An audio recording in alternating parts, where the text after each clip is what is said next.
9 दिसंबर 1940 का दिन इटली के लुसियाना कस्बे में स्टेफनो और पाउला माइनो के घर पर एक बच्ची का जन्म होता है जिसका नाम रखा जाता है एडविजे एंटोनिया अल्बिना माइनो, जो आगे चलकर सोनिया गांधी के नाम से जानी जाती हैं। सोनिया गांधी। सोनिया 3 बहनों में दूसरे नंबर की संतान थी। उनके पिता स्टेफनो फासिस्ट आइडियोलॉजी के समर्थक थे और सेकेंड वर्ल्ड वॉर के दौरान तानाशाह मुसोलिनी की आर्मी में सोल्जर थे। War, or can we expect peace? Fur and I with a loud voice. जब 1941 में सेकेंड वर्ल्ड वॉर के दौरान नाजी जर्मनी और इटालियन आर्मी ने रूस पर हमला किया और जब इन बहुत से सैनिकों को रूस ने बंदी बना लिया, उन हजारों सोल्जर्स में से सोनिया के पिता स्टेफनो भी एक थे। लेकिन जैसे जैसे युद्ध के चलते सोवियत संघ में हालात खराब होने लगे, वैसे वैसे उनका रवैया बंदियों के लिए बदलने लगता है। वहाँ के लोकल्स भी अब इन बंदी जवानों की मदद के लिए आगे आने लगते हैं। 3 रूसी महिलाओं ने भी स्टेफनो को रूस से भागने में मदद की। इसलिए जब स्टेफनो वापस इटली लौटे तो उन्होंने अपनी बेटियों के नाम उन रूसी महिलाओं के नाम पर रखने का फैसला लिया जिन्होंने रूस में उनकी मदद की थी। इस तरह स्टेफनो ने अपनी बड़ी बेटी का नाम अनुष्का, सबसे छोटी बेटी का नाम नदिया और बीच की मझली बेटी का नाम सोनिया रख दिया। सोनिया के पिता स्टेफनो माइनो रशियन कल्चर से काफी प्रभावित थे, इसलिए घर में चल रहे इस माहौल के बीच सोनिया भी अब रशियन लैंग्वेज बोलने लग जाती हैं। सोनिया जब 9 साल की थी तब उनके माता पिता तुरिन सिटी के और बासानो इलाके में शिफ्ट हो जाते हैं। सोनिया के पिता एक कंस्ट्रक्शन कंपनी चलाते थे, लेकिन इस इलाके में लड़कियों के लिए कोई मिडिल स्कूल नहीं था, इसलिए सोनिया और उनकी बड़ी बहन को पढ़ने के लिए जियावनो के बोर्डिंग स्कूल में भेज दिया जाता है, जहां सोनिया ने 14 साल की उम्र तक पढ़ाई की। इसके बाद सोनिया इंग्लिश और फ्रेंच पढ़ने के लिए तुरिन सिटी में मौजूद बर्लिट्ज लैंग्वेज स्कूल चली जाती हैं। लेकिन 3 साल का कोर्स पूरा होने के बाद भी सोनिया की इंग्लिश ज्यादा अच्छी नहीं हो सकी, इसलिए जनवरी 1965 में सोनिया इंग्लैंड के कैम्ब्रिज शहर चली जाती हैं। यहाँ उनके पेरेंट्स उनका एडमिशन लेनोक्स कुक स्कूल में करवा देते हैं। लेकिन घर से दूर कैम्ब्रिज में रहना सोनिया के लिए काफी चैलेंजिंग था और डिप्रेसिंग भी साबित हो रहा था। इससे पहले सोनिया ने न कभी टोस्ट पर उबली हुई पत्ता गोभी और चिपचिपी स्पैगेटी खाई थी और ना ही उन्हें कभी रोज नहाने के लिए पैसे देने पड़ते थे, इसलिए कैम्ब्रिज शहर सोनिया को बिल्कुल भी नहीं जच रहा था। लेकिन इसी बीच सोनिया की मुलाकात होती है भारत के राजीव नाम के एक लड़के से, यानी राजीव गांधी से। Rajiv moved to Trinity College, Cambridge for a course in mechanical engineering. Rajiv 1962 में कैम्ब्रिज आए थे और यहाँ के ट्रिनिटी कॉलेज से अपनी इंजीनियरिंग की पढ़ाई परस्यू कर रहे थे। उनके नाना जवाहरलाल नेहरू उस वक्त भारत के प्रधानमंत्री थे और माँ इंदिरा गांधी यूनियन मिनिस्टर थी। सोनिया ने राजीव को पहली बार एक ग्रीक रेस्टोरेंट वर्सिटी में देखा था। यहाँ वो अक्सर खाना खाने के लिए आया करती थी। यहीं पर राजीव भी अक्सर अपने दोस्तों के साथ हैंग आउट करने के लिए आया करते थे। I met Sania for the first time in Cambridge. Most of us Indians used to go to a restaurant. A Greek restaurant. Rajiv का गुड लुक और उनके मैनर्स सोनिया गांधी को काफी अट्रैक्टिव लगते हैं। थोड़े दिन बाद कुछ कॉमन फ्रेंड्स के जरिए दोनों का इंट्रोडक्शन भी हो जाता है। धीरे धीरे सोनिया और राजीव एक दूसरे की कंपनी को पसंद करने लगते हैं और दोनों डेट करने लग जाते हैं। उन दिनों राजीव अक्सर अपनी माँ को लिखे लेटर्स में सोनिया का जिक्र किया करते थे। सोनिया बेहद खूबसूरत थी और हमेशा वेल ड्रेस्ड रहा करती थी। ऊपर से वे काफी रिजर्व्ड भी थी। इधर राजीव को फोटोग्राफी का शौक था, इसलिए फोटो खींचने के लिए सोनिया उनका फेवरेट सब्जेक्ट बन जाती है। यहाँ मैं आपको 1 मिनट रोककर एक इंपोर्टेंट बात बताना चाहता हूँ। दोस्तों, अगर आप कोई बिजनेस चलाते हैं, जानते होंगे कि कस्टमर रिलेशंस कितने इंपोर्टेंट होते हैं। जो लीड्स आपके बिजनेस के लिए आते हैं उन्हें एक रियल ट्रांजैक्शन में कन्वर्ट करना कितना इंपोर्टेंट होता है। लेकिन लीड्स का फॉलो अप करना बहुत मुश्किल काम है। कई बार फॉलो अप की कमी की वजह से अच्छे लीड्स हाथ से निकल जाते हैं। ऐसे में एक अच्छा कस्टमर रिलेशन मैनेजमेंट यानी कि CRM आपके पूरे सेल्स प्रोसेस को बदल सकता है। यहाँ ओडू CRM आपके लिए लाइफ चेंजिंग साबित हो सकता है, जिसकी मदद से आप अपने सभी लीड्स, डील्स और कस्टमर कन्वर्जेशन को एक ही जगह पर मैनेज कर सकते हैं। इसका विजुअल पाइपलाइन सिस्टम आपको साफ दिखाता है कि कौन सा क्लाइंट किस स्टेज पर है और अगला फॉलो अप आपको कब करना है। साथ ही ये कई काम ऑटोमेट भी कर देता है, जैसे लीड असाइनमेंट का काम, रिमाइंडर्स और फॉलो अप एक्टिविटीज, ताकि आपकी टीम ज्यादा से ज्यादा समय अपने सेल्स पर लगाए और एडमिनिस्ट्रेशन पर कम से कम समय जाए। और ये CRM आपके बिजनेस के दूसरे डिपार्टमेंट्स के साथ भी आसानी से इंटीग्रेट हो सकता है, जैसे invoices, accounting, inventory, HR, recruitment और वेबसाइट बिल्डर, ई-कॉमर्स और मार्केटिंग। मतलब ओडू एक all in one business software है। अगर आप अपने बिजनेस की सेल्स प्रोसेस को ज्यादा ऑर्गेनाइज्ड और प्रोफेशनल बनाना चाहते हैं तो ओडू CRM को एक बार जरूर चेक करें। लिंक डिस्क्रिप्शन और कमेंट बॉक्स में आपको मिल जाएगी। अब वापस अपनी कहानी पर लौटते हैं। राजीव गांधी सोनिया को अपनी माँ इंदिरा गांधी से मिलाने को लेकर बहुत ज्यादा एक्साइटेड थे, इसलिए वे दोनों की एक मीटिंग भी फिक्स कर देते हैं। इंदिरा गांधी से सोनिया की पहली मुलाकात लंदन में मौजूद एक इंडियन हाई कमिश्नर के घर पर होती है। इस दौरान सोनिया काफी घबराई हुई थी, इसलिए इंदिरा गांधी यहाँ सोनिया को कंफर्टेबल कंफर्टेबल करने की कोशिश करती हैं। वो जानती थी कि सोनिया इंग्लिश से ज्यादा फ्रेंच में कंफर्टेबल हैं, इसलिए इंदिरा गांधी पूरी बातचीत में फ्रेंच में ही बातचीत करती हैं, क्योंकि इंदिरा गांधी हिंदी, इंग्लिश के साथ साथ फ्रेंच लैंग्वेज भी अच्छे से बोल लेती थी। As I said, nervous.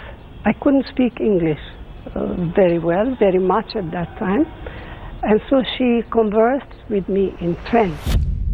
इधर राजीव ने सोनिया को अपनी माँ से तो मिलवा दिया, लेकिन सोनिया के लिए उनके पेरेंट्स को अपने अफेयर की बात बताना उतना आसान नहीं था। सोनिया के पिता काफी स्ट्रिक्ट थे और पुराने ख्यालात वाले आदमी थे। उनके पिता पुरानी सोच रखने वाले कैथोलिक पैट्रियार्क थे। उनके घर में लड़कों और लड़कियों के बीच मिलजुल पर बहुत सख्त रोक थी। इसलिए जब सोनिया ने पेरेंट्स को राजीव के बारे में बताया तो वे उनसे नाराज हो जाते हैं। कुछ समय बाद नवंबर 1966 में राजीव गांधी सोनिया के पेरेंट्स से मिलने के लिए इटली जाते हैं। राजीव के बिहेवियर और सिंसियरिटी से सोनिया के पेरेंट्स काफी इंप्रेस होते हैं, लेकिन उन्हें अब भी सोनिया के इंडिया जाकर सेटल होने को लेकर डाउट था। इसलिए सोनिया के पिता एक कंडीशन रखते हैं, जिसके मुताबिक दोनों को 1 साल वेट करने के लिए कहा जाता है। 1 साल के बाद भी अगर उनकी फीलिंग्स में कोई चेंज नहीं आता तो उनके फादर सोनिया को इंडिया अकेले जाने की परमिशन दे देंगे। सोनिया अपने पेरेंट्स को दुख नहीं पहुंचाना चाहती थी, इसलिए वे अपने पिता की बात मान जाती हैं। यहाँ स्टेफनो को पक्का यकीन था कि ये रिश्ता जल्द ही टूट जाएगा। वहीं सोनिया राजीव से शादी करने को लेकर 100% श्योर थी और उन्हें बस 12 महीने के पीरियड को खत्म करने का इंतजार था। इस तरह 1 साल पूरा होने पर 13 जनवरी 1968 के दिन सोनिया पहली बार इंडिया आ जाती हैं। सोनिया को एयरपोर्ट पर रिसीव करने के लिए 3 लोग पहुंचते हैं, राजीव गांधी, संजय गांधी और अमिताभ बच्चन। भारतीय परंपरा के हिसाब से सोनिया का राजीव के घर पर ठहरना सही नहीं होता, इसलिए उन्हें अमिताभ बच्चन के घर पर ठहराया जाता है, जिनके पिता और फेमस कवि हरवंश राय बच्चन और गांधी परिवार में लंबे समय से गहरी दोस्ती चली आ रही थी। इसलिए सोनिया गांधी को हिंदी सिखाने का काम भी बच्चन परिवार को ही दिया जाता है, जिन्होंने 6 हफ्ते के अंदर सोनिया को हिंदी के बेसिक्स सिखा दिए। This relationship was not started by me. It started by my parents. I will respect that, and I still do. And I will continue to do. इस वक्त राजीव गांधी अपनी मां इंदिरा गांधी के साथ एक सफदरजंग रोड पर रहा करते थे और डकोटा एयरलाइंस में पायलट का काम कर रहे थे। जब सोनिया पहली बार इंदिरा गांधी से इंग्लैंड में मिली थी, उस वक्त इंदिरा गांधी केंद्रीय मंत्री थी, लेकिन 1968 में वे अब देश की प्रधानमंत्री बन चुकी थी। सोनिया के भारत आने के 13 दिन बाद ही 26 जनवरी 1968 के दिन सोनिया और राजीव की सगाई हो जाती है, जिसके करीब 1 महीने बाद यानी 25 फरवरी 1968 को एक छोटे से समारोह में राजीव और सोनिया की शादी हो जाती है। अपनी शादी में सोनिया ने अपने ग्रैंड फादर इन लॉ यानी जवाहरलाल नेहरू की हाथ से बुनी हुई कॉटन की पिंक साड़ी पहनी। ये साड़ी उन्हें इंदिरा गांधी ने गिफ्ट की थी। दोनों की शादी अटेंड करने के लिए इटली से सोनिया की फैमिली भी आई थी, लेकिन उनके पिता अब भी इस रिलेशन के फेवर में नहीं थे, इसलिए वे राजीव और सोनिया की शादी में शामिल नहीं होते। एक पब्लिक फैमिली होने के बाद भी सोनिया और राजीव अपनी लाइफ काफी प्राइवेट तरीके से बिता रहे थे। इंदिरा को भी अपनी नई बहू इसलिए पसंद आ रही थी कि वो बाहरी होकर भी इंडियन तौर तरीकों को सीख रही थी। सोनिया ने अपनी प्रधानमंत्री सास के वार्डरोब की जिम्मेदारी उठा ली थी। वो अक्सर इंदिरा गांधी के लिए शॉपिंग करने के लिए भी जाती थी। दूसरी तरफ राजीव अपनी 5000 रुपए की सैलरी पर पायलट की जॉब कर रहे थे। 1969 में सोनिया पहली बार कंसीव करती हैं, यानी गर्भ धारण करती हैं, लेकिन उनका मिस कैरेज हो जाता है। ऐसे में जब वो दूसरी बार माँ बनने वाली होती हैं, तो राजीव उन्हें कभी भी अकेला नहीं छोड़ते। अगर राजीव को फ्लाइंग शिफ्ट्स के लिए बाहर जाना होता तो संजय या इंदिरा गांधी में से कोई न कोई एक सोनिया के पास जरूर रहता। अगले साल यानी 19 जून 1970 के दिन सोनिया गांधी एक बेटे को जन्म देती हैं, जिसका नाम रखा जाता है राहुल, यानी कि राहुल गांधी। इसके 2 साल बाद सोनिया ने 12 जनवरी 1972 के दिन एक बेटी को भी जन्म दिया, जिसका नाम रखा जाता है प्रियंका।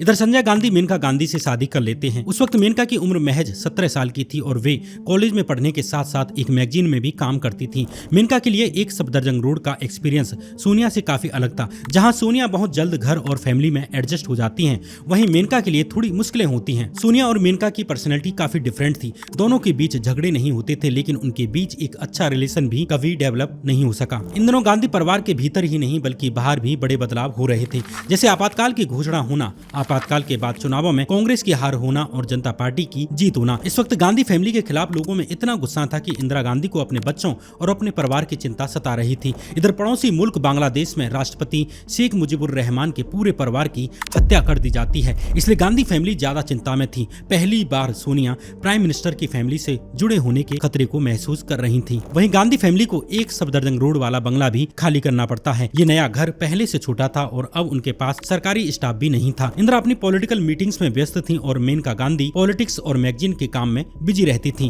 इसलिए घर की देखभाल की पूरी रिस्पॉन्सिबिलिटी अब सोनिया गांधी पर थी। घर में टेंशन का माहौल था और सोनिया और मेनका में बातचीत भी नहीं होती थी। वे जब तक जरूरी ना हो तब तक एक रूम में भी एक साथ नहीं आती थी। जनता पार्टी आने के बाद नेहरू गांधी परिवार के ऊपर करप्शन के चार्जेस भी लगाए जा रहे थे और राजीव गांधी को भी इनकम टैक्स डिपार्टमेंट की तरफ से हैरेस किया जा रहा था। उनके फोन टैप किए जा रहे थे और सीबीआई हर जगह उनका पीछा करती थी। इस माहौल में पायलट की नौकरी करने वाले और पॉलिटिक्स से दूर रहने वाले राजीव और सोनिया इस सब से खुश नहीं थे। हालांकि 1979 में मेनका के प्रेग्नेंट होने के बाद गांधी परिवार के घर का माहौल बेहतर होने लगता है। वहीं 15 जुलाई 1979 को जनता दल की सरकार गिर जाती है, जो गांधी फैमिली के लिए एक बड़ी खुशखबरी थी। It was a turning point as this split led to the fall of the government and Morarji Desai resigned on the 28th of July 1979. अब तक सोनिया के पिता स्टेफनो का गुस्सा भी ठंडा पड़ चुका था और अब वे सोनिया से मिलने के लिए इंडिया विजिट करने लगे थे, जिससे सोनिया काफी खुश थीं। 1980 की शुरुआत गांधी परिवार के लिए लकी साबित होती है। एक तरफ लोकसभा इलेक्शंस में कांग्रेस की जबरदस्त जीत होती है तो दूसरी तरफ मार्च 1980 में मेनका एक बेटी को जन्म देती हैं, जिसका नाम फिरोज वरुण गांधी रखा जाता है। फिलहाल सब ठीक चल रहा था, इसलिए राजीव सोनिया अपने बच्चों के साथ इटली छुट्टी मनाने के लिए चले जाते हैं। लेकिन ये खुशी ज्यादा दिन तक नहीं चल पाती। 23 जून 1980 के दिन संजय गांधी की एक प्लेन क्रैश के कारण मौत हो जाती है। With that one flight Sanjay took on the 23rd of June 1980, the crash set off a chain of political events in India that would later unfold, and it altered your own life immediately and drastically. Gandhi परिवार के लिए ये एक बड़ा सदमा था। जैसे ही राजीव को संजय की मौत की खबर लगती है,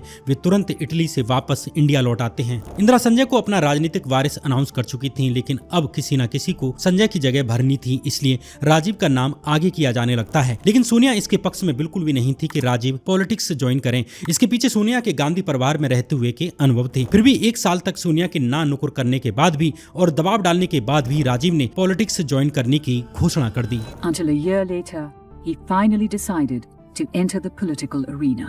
We had very long talks, my wife and I, before I left flying and I joined politics.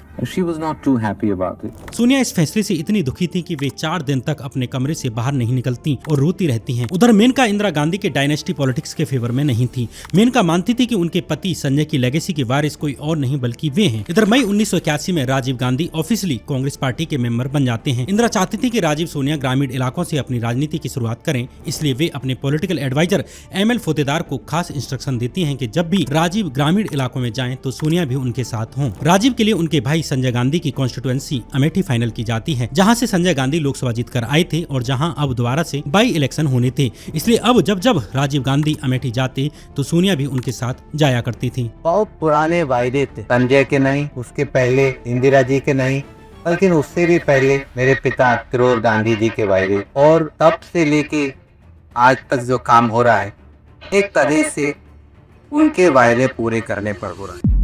1981 में हुए अमेठी उपचुनाव में राजीव गांधी बहुमत से अमेठी की सीट जीत जाते हैं और 36 साल की उम्र में ही मेंबर ऑफ पार्लियामेंट बन जाते हैं। इधर 1983 तक सोनिया गांधी भारत की सिटीजनशिप ले लेती हैं और भारतीय नागरिक बन जाती हैं। लेकिन अब घर में दोबारा से माहौल गर्म होने लगता है। मेनका जो खुद संजय की जगह लेना चाहती थी, वे राजीव और सोनिया को मिल रही इंपोर्टेंस से खुश नहीं थी। जिस वक्त राजीव गांधी सोनिया की सीट अमेठी से चुनाव लड़ रहे थे, उस वक्त मेनका की उम्र मात्र 23 साल थी, जो MP का चुनाव लड़ने के लिए मिनिमम एज 25 से 2 साल कम थी। नहीं तो वे राजीव के खिलाफ इलेक्शन लड़ने के लिए जरूर तैयार होती। लेकिन संजय गांधी के सियासी विरासत संभालने का सपना देख रही मेनका को राजीव गांधी का राजनीति में आना पसंद नहीं आया। इससे सोनिया और मेनका दोनों के रिश्ते खराब हो जाते हैं। इधर इंदिरा जब अपनी छोटी बहू मेनका गांधी को अपनी पर्सनल सेक्रेटरी बनने का ऑफर दे देती हैं, तो इससे सोनिया गांधी खुश नहीं होती। इंदिरा जो फिलहाल सोनिया के सबसे ज्यादा करीब थी, वे सोनिया को नाराज नहीं करना चाहती थी, इसलिए वे मेनका को एक लेटर लिखकर अपना ऑफर कैंसिल कर देती हैं।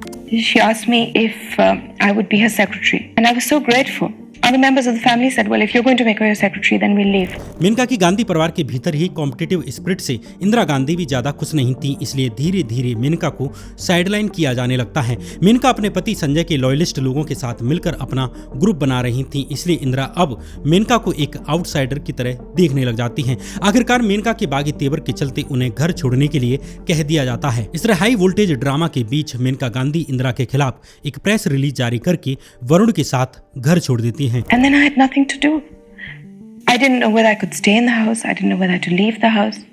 I was like, I didn't know what to do with myself. 1984 आते आते देश के हालात भी बिगड़ते जा रहे थे। खासकर पंजाब में उग्रवाद बढ़ता जा रहा था। प्राइम मिनिस्टर इंदिरा गांधी की फैमिली पर टेररिस्ट अटैक का खतरा बना हुआ था। इसलिए राहुल और प्रियंका, जो 2 साल पहले देहरादून के बोर्डिंग स्कूल में पढ़ने के लिए भेजे गए थे, उन्हें वापस दिल्ली बुला लिया जाता है। पंजाब में सेपरेटिस्ट खालिस्तानी अपने लिए अलग देश की मांग कर रहे थे और उन्हें कंट्रोल करना सरकार के लिए मुश्किल होता जा रहा था। उधर दूसरी तरफ जर्नैल सिंह भिंडरावाले अमृतसर के गोल्डन टेम्पल में छिपकर सारी टेररिस्ट एक्टिविटीज को कंट्रोल कर रहा था। आखिरकार पीएम इंदिरा गांधी ने इंडियन आर्मी को गोल्डन टेम्पल के अंदर घुसकर ऑपरेशन ब्लू स्टार करने की परमिशन दे दी, जिससे भिंडरावाले मारा जाता है। The government estimated that about 100 soldiers and 200 of Bhindranwale's men died during Operation Blue Star. Bhindranwale's body was hastily photographed and then cremated with the rest of the dead militants. आखिर में इंदिरा गांधी को operation blue star की कीमत चुकानी पड़ती है। कि मैं जीवित रहूं या नहीं रहूं, और जब तक मुझे सांस है तब तक सेवा ही नहीं जाए। 31 अक्टूबर 1984 को इंदिरा की सिक्योरिटी में तैनात 2 जवानों सतवंत सिंह और बेअंत सिंह ने प्राइम मिनिस्टर इंदिरा गांधी को गोलियों से छलनी कर दिया। इस वक्त सोनिया गांधी घर में रेडी हो रही थी। उन्होंने जैसे ही फायरिंग की आवाज सुनी, वो नाइट गाउन में ही बाहर दौड़ आती हैं और मम्मी मम्मी चिल्लाने लगती हैं। गोलियों से छलनी हुई इंदिरा गांधी को जमीन पर पड़ा देख सोनिया गांधी सहम जाती हैं। जल्द ही इंदिरा को एम्बुलेंस से एम्स अस्पताल ले जाया जाने लगता है। इंदिरा के साथ सोनिया भी इस एम्बुलेंस में थी। इंदिरा के खून से सोनिया के सारे कपड़े लाल हो चुके थे। हालांकि एम्स अस्पताल ने जल्द ही इंदिरा गांधी को डेड घोषित कर दिया। अब सवाल उठा कि इंदिरा के बाद देश की जिम्मेदारी कौन संभालेगा। इस वक्त राजीव गांधी पश्चिम बंगाल में चुनावी कैंपेन करने के लिए गए हुए थे। मां की हत्या की खबर मिलते ही राजीव गांधी दिल्ली वापस लौट आते हैं। कांग्रेस के बड़े नेता राजीव की तरफ देख रहे थे कि इंदिरा के बाद वे ही देश के प्रधानमंत्री बने, ताकि देश में और पार्टी के भीतर भी कोई बवाल ना हो। जब ये बात सोनिया गांधी को पता चलती है तो वे रोते हुए राजीव से प्राइम मिनिस्टर की पोस्ट ना लेने की गुजारिश करने लगती हैं। लेकिन राजीव सोनिया को गले लगाकर और माथे पर किस करके कहते हैं कि ये मेरी ड्यूटी है और मुझे ये करनी ही होगी। इस तरह 31 अक्टूबर की शाम ही राजीव गांधी को प्राइम मिनिस्टर पद की शपथ दिला दी जाती है।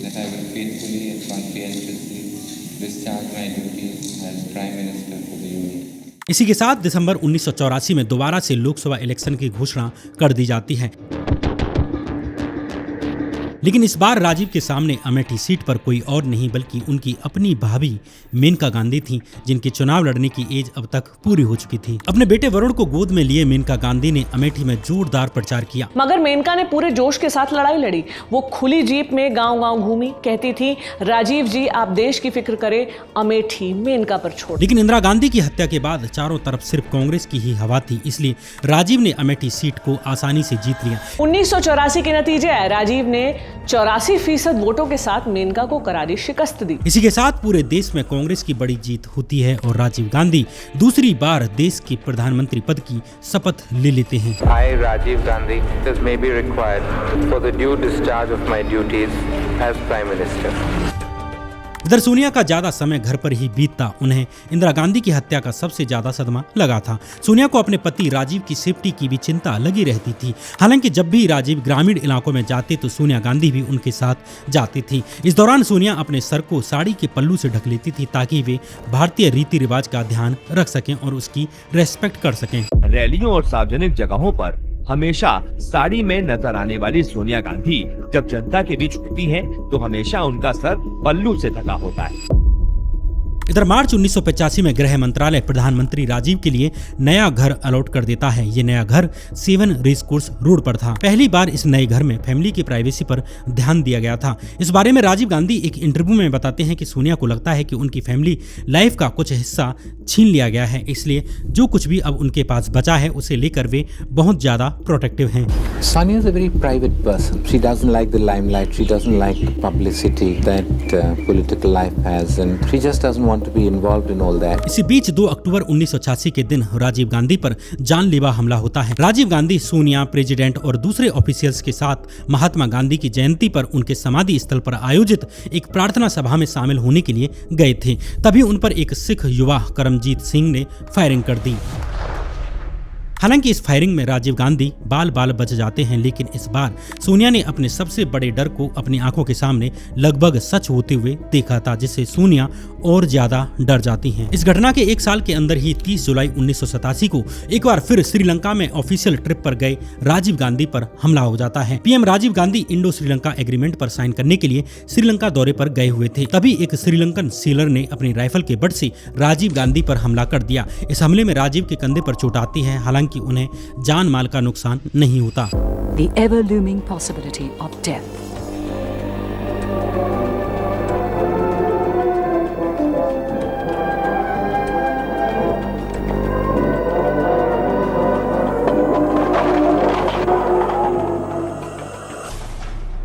इस बीच 1989 में हुए इलेक्शन में कांग्रेस बहुमत से दूर हो जाती है और राजीव गांधी की जगह जनता दल के वीपी सिंह देश के नए प्रधानमंत्री बन जाते हैं। हालांकि वीपी सिंह और बाद में चंद्रशेखर की मिलीजुली सरकारें ज्यादा दिन तक नहीं चल पाती, इसलिए अप्रैल 1991 में एक बार फिर लोकसभा इलेक्शंस की घोषणा कर दी जाती है। इन इलेक्शंस में पहली बार कांग्रेस में सोनिया गांधी को भी रायबरेली से चुनाव लड़ाए जाने की मांग उठती है। राजीव भी चाहते थे कि सोनिया गांधी चुनाव लड़े, लेकिन सोनिया साफ इनकार कर देती हैं। हालांकि वे राजीव के लिए अमेठी में कैंपेन करने में जुट जाती हैं। इधर राजीव गांधी देश भर में कैंपेन कर रहे थे, वहीं इस बार सोनिया का रायबरेली में 21 दिन का शेड्यूल था। ये पहली बार था जब सोनिया इतने लंबे वक्त तक राजीव से अलग रहने वाली थी। पूरे गांधी परिवार को इस चुनाव में अच्छे रिजल्ट्स की उम्मीद थी। राजीव भी अपने इलेक्शन कैंपेनिंग के लास्ट फेज में थे। उनका लास्ट स्टॉप तमिलनाडु का एक कस्बा था और 2 दिन बाद वे दिल्ली वापस लौटने वाले थे। लेकिन 21 मई 1991 की रात तमिलनाडु के श्री पेरम्बदूर में एक इलेक्शन रैली के दौरान राजीव गांधी की हत्या कर दी जाती है। Late on the night of 21st May. But that fateful night, Rajiv's gods deserted him. ये एक सुसाइड बॉम्ब अटैक था जिसके पीछे श्रीलंका की Tamil militant organization liberation tigers of Tamil Eelam यानी कि लिट्टे का हाथ था। लिट्टे ने राजीव गांधी की हत्या क्यों की और कैसे की, इसे लेकर मैंने एक डिटेल्ड वीडियो बनाई है, जिसे आप मेरे YouTube चैनल श्याम मीरा सिंह पर सर्च करके देख सकते हैं। राजीव की हत्या की खबर पूरे देश में आग की तरह फैल जाती है। सोनिया का जो सबसे डरावना सपना था वो अब सच हो चुका था। गांधी परिवार में सोनिया के आने के बाद ये तीसरी बड़ी पर्सनल ट्रेजेडी थी और इस बार सोनिया ने उस आदमी को ही खो दिया जिसके लिए वे इंडिया आई थी। इस वक्त राहुल की उम्र 21 और प्रियंका की उम्र 19 साल थी। खुद सोनिया की उम्र मात्र 44 साल थी। राजीव की हत्या के बाद सोनिया की जिंदगी में राजनीति का एक नया चैप्टर शुरू होता है। जिस राजनीति से अब तक सोनिया बचती आ रही थी और राजीव से लड़ती थी कि वे राजनीति में ना आए, अब सोनिया उसी राजनीति के केंद्र में आ चुकी थी। लेकिन सोनिया की आगे की कहानी दूसरे एपिसोड में। ये सोनिया एंड गांधी फैमिली पर बनाया हमारा पहला एपिसोड है। दूसरा एपिसोड भी आपको जल्द ही हमारे चैनल पर देखने को मिल जाएगा। इस वीडियो को देखने के लिए आपका बहुत बहुत धन्यवाद।